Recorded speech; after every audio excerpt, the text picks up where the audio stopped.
What if something you thought was harmless could become a symbol of spiritual attack? Why do occult traditions place such attention on hair, and what happens when fear turns into spiritual bondage? Tonight, hidden beliefs, spiritual blockages, and the battle for your peace are being exposed. You are about to discover how to confront fear, break unhealthy patterns, and stand firmly in faith. Stay with me because this revelation may change the way you understand spiritual warfare. Before we go deeper, understand something important. Hair itself is not a magical substance, and losing a strand of hair does not automatically mean someone has attacked you spiritually. Yet, across different occult traditions and folk beliefs, hair has often been treated as something deeply personal. Why? Because hair is physically connected to the person. It comes from your body. It carries a strong personal association.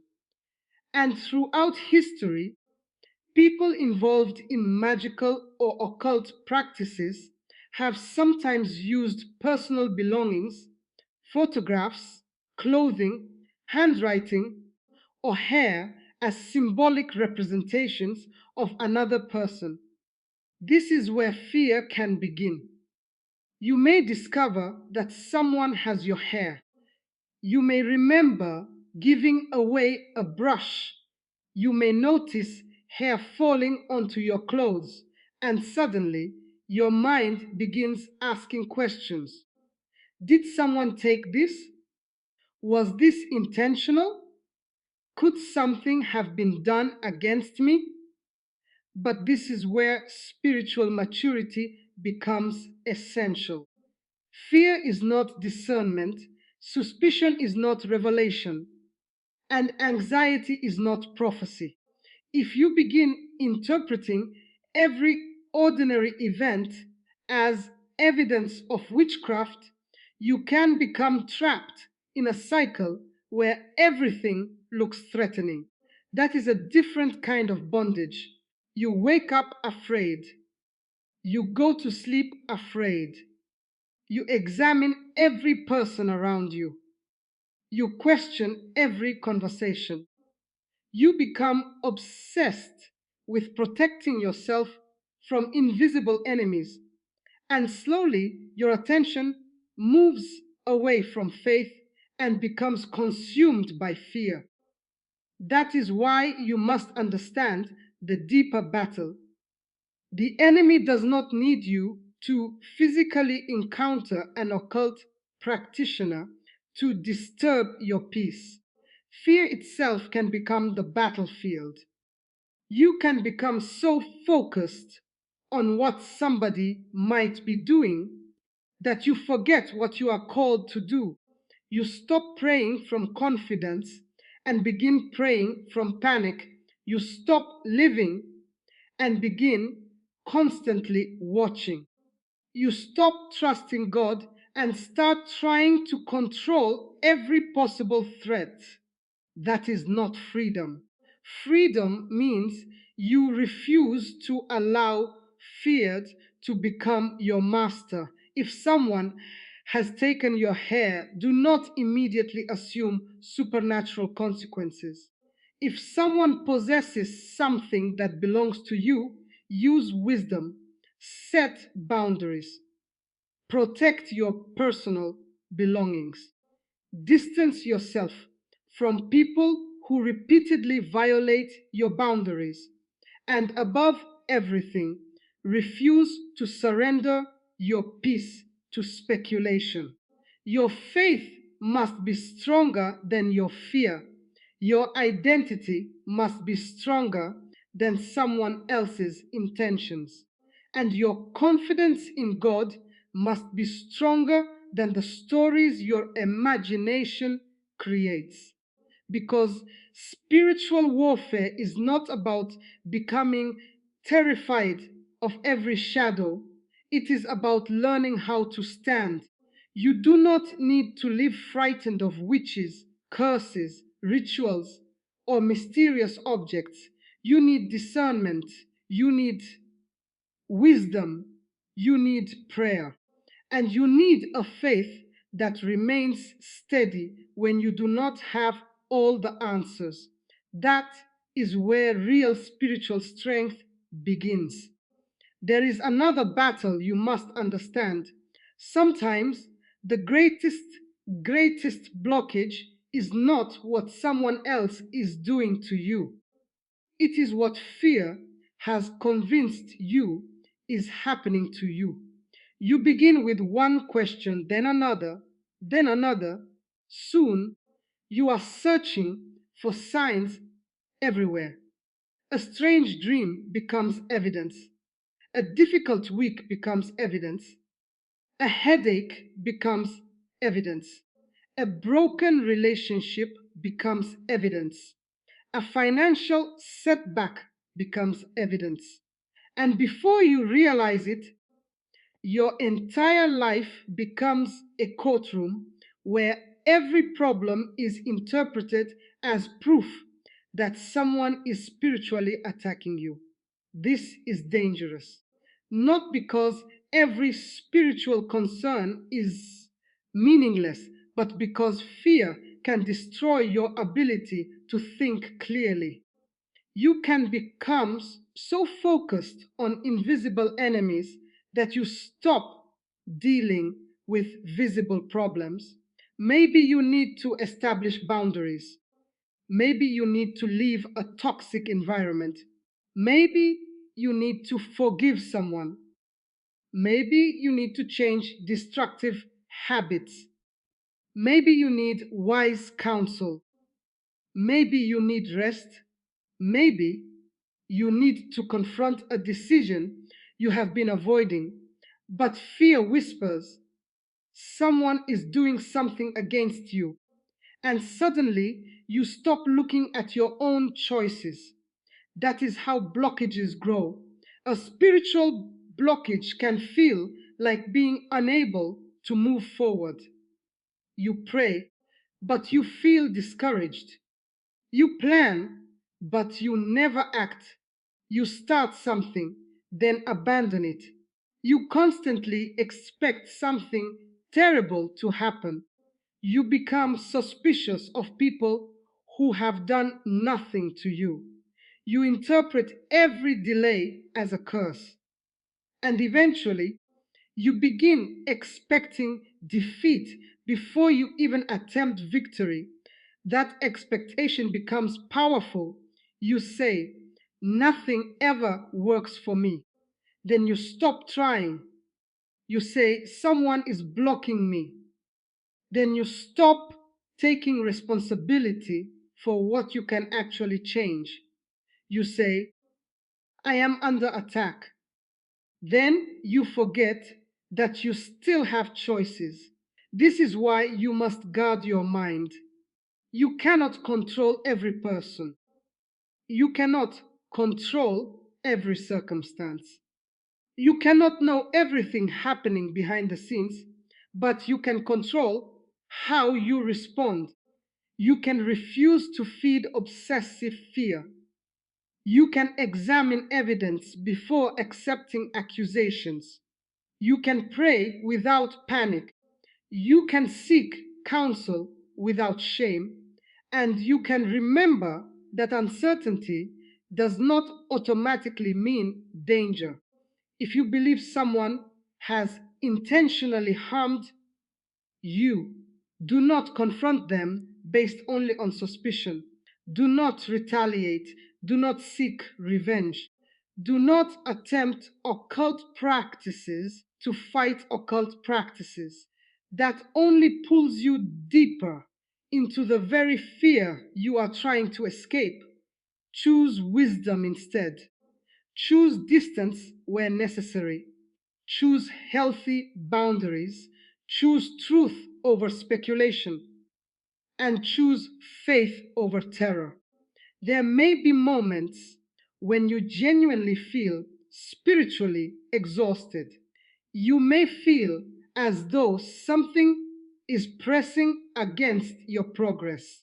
But before you declare that a supernatural force is responsible, examine your life honestly. Are you sleeping? Are you overwhelmed?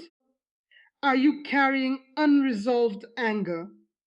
Are you surrounded by people who constantly drain you? Are you neglecting responsibilities? Are you isolating yourself? Are you feeding yourself frightening content every day? These questions matter because sometimes some what you call a spiritual attack is a life that desperately needs restoration. And sometimes spiritual growth begins when you stop searching for an enemy and start rebuilding your foundation. Pray, reflect, seek wise guidance. Take practical action. And when fear rises, remind yourself that fear does not get to make your decisions. You are not powerless. You are not required to understand every mystery before you can move forward. You can take the next faithful step even while some questions remain unanswered. That is how blockages begin to lose their grip, not through panic, not through obsession, but through truth, wisdom, courage, and steadfast faith. There comes a moment when you must stop asking, "Who is attacking me?" and begin asking, "What is controlling my response?" Because fear can become a pattern. You experience something disturbing. You become frightened. You search for an explanation. You find a terrifying interpretation. Your fear increases. Then you search for more information, and the cycle repeats. That cycle can feel spiritual because it affects your emotions, your thoughts, your sleep, and your sense of safety. But you must break the cycle with wisdom. Do not build your entire life around the possibility that someone has used your hair, your photograph, your name, or something belonging to you in an occult ritual. You may encounter people who sincerely believe such practices have power. You may even hear frightening testimonies, but another person's belief does not automatically determine your reality. You have the right to step away from fear based thinking. You have the right to say, "I will not let this control my mind." That declaration matters. Imagine someone discovers that an old acquaintance once kept a strand of their hair. Immediately, their heart begins racing. They remember every argument, every strange conversation, every difficult season. Suddenly, the past appears connected. But stop, slow down, separate what you know from what you fear. What do you actually have evidence for? What are you assuming? What practical action can you take? This simple discipline can protect you from spiraling into terror. Spiritual maturity requires discernment. Discernment does not mean believing every frightening possibility. Discernment means knowing when to investigate, when to pray, when to establish boundaries, and when to let something go. You do not have to chase every shadow. You do not have to decode every dream.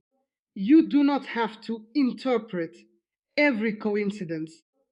And you certainly do not need to retaliate against someone because you suspect they may have bad intentions.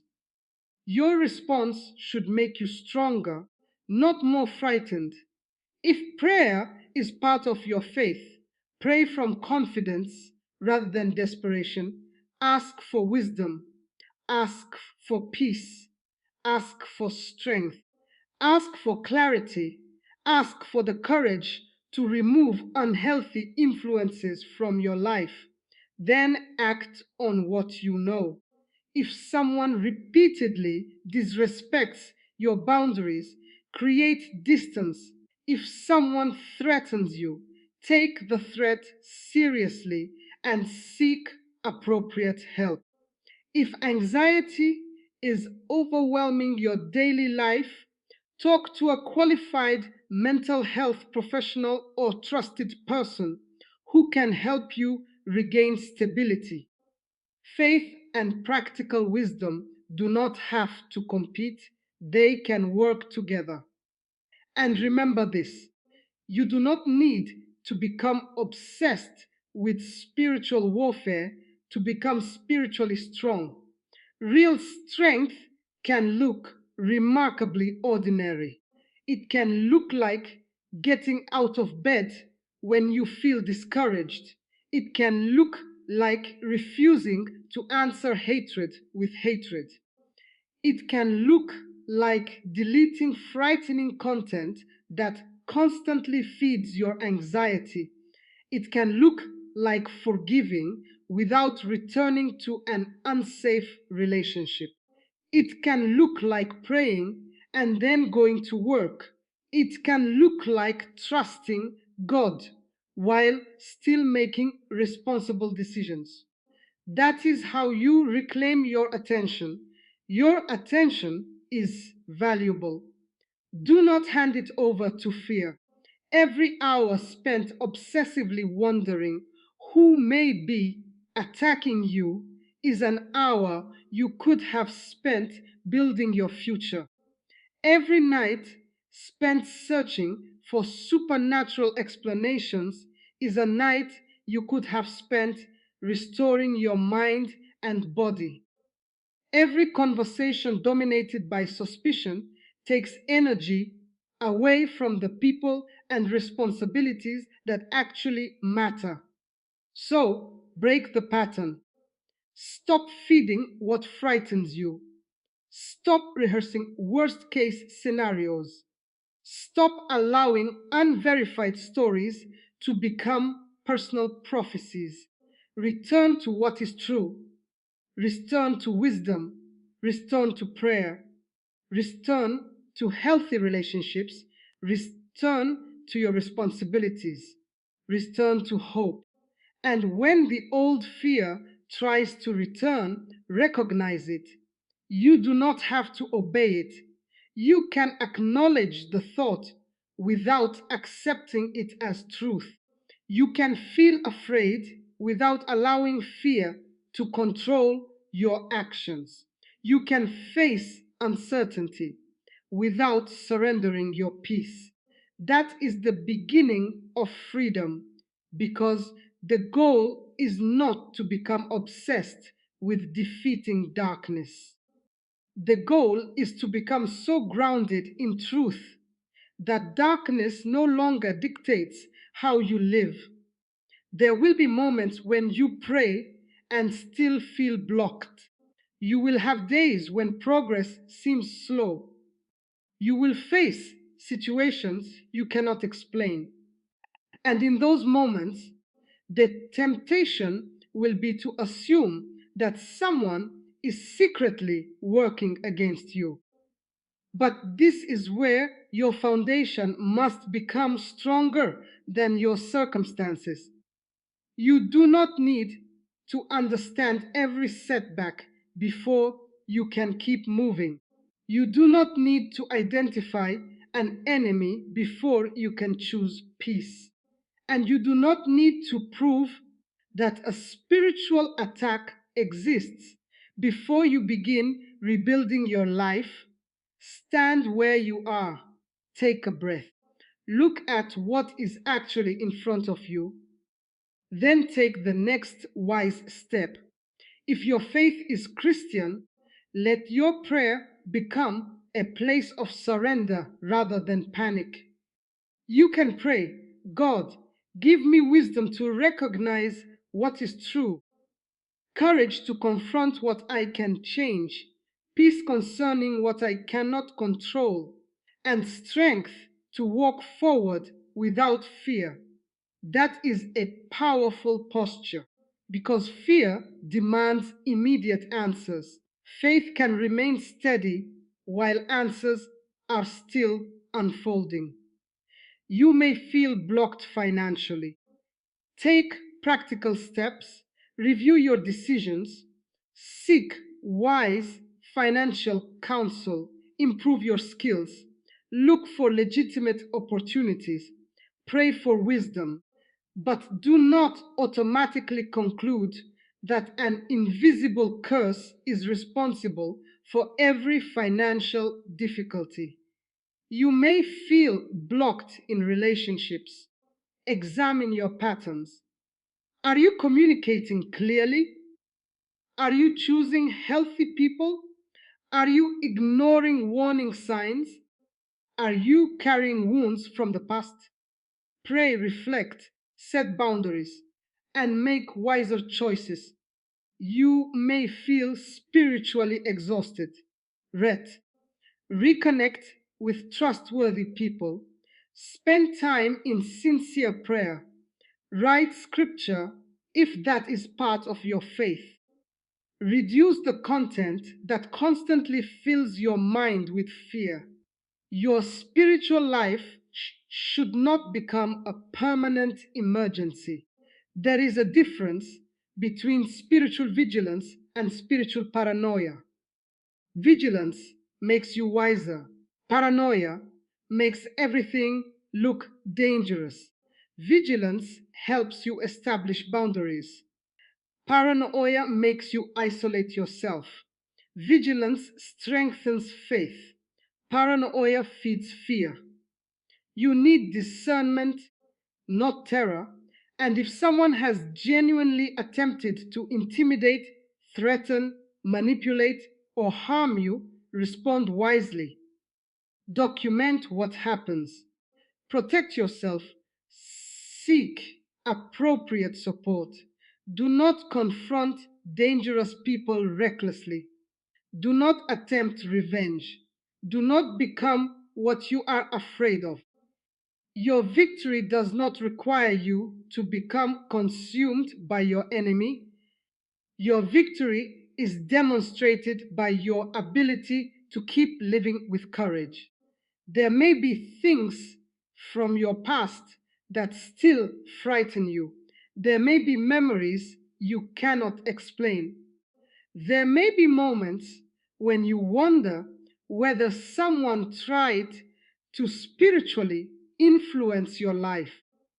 You can acknowledge those fears without building your identity around them. You are more than what happened to you. You are more than someone's intentions. You are more than your worst season. And you are not required to spend the rest of your life looking over your shoulder, me forward. If you believe in God, place what you cannot control into His hands. Then focus on what you can control: your decisions, your boundaries, your words, your habits, your relationships, your attention, your response. That is where your strength becomes visible. And when you feel blocked again, do not immediately panic. Pause, pray, think, examine, act wisely, then continue. The enemy you fear does not need to become the center of your life. Your future deserves more attention than your fear. Your purpose deserves more attention than your suspicion. Your peace deserves more attention than every frightening possibility. So stand, not because you understand everything. Stand because you refuse to surrender your mind. Stand because fear does not own you. Stand because wisdom is stronger than confusion. Stand because faith can move forward even when the path is not completely clear. And when the blockage finally begins to break, remember what changed. You stopped feeding fear. You stopped chasing shadows. You stopped giving every unexplained event supernatural meaning. You chose wisdom. You chose courage. You chose faith. And you chose to live again. That is the breakthrough, not becoming obsessed with darkness, but becoming so grounded in truth that darkness no longer controls your direction. You will not surrender your mind to fear, suspicion, or confusion. You will walk forward with wisdom, discernment, courage, and unwavering faith. Every pattern that has kept you trapped in fear can be confronted, challenged, and broken. You are not powerless, and you do not have to live looking over your shoulder. Stand firm, reject fear, protect your peace, and move forward with authority. This is your moment to rise, reclaim your focus, and walk boldly into freedom.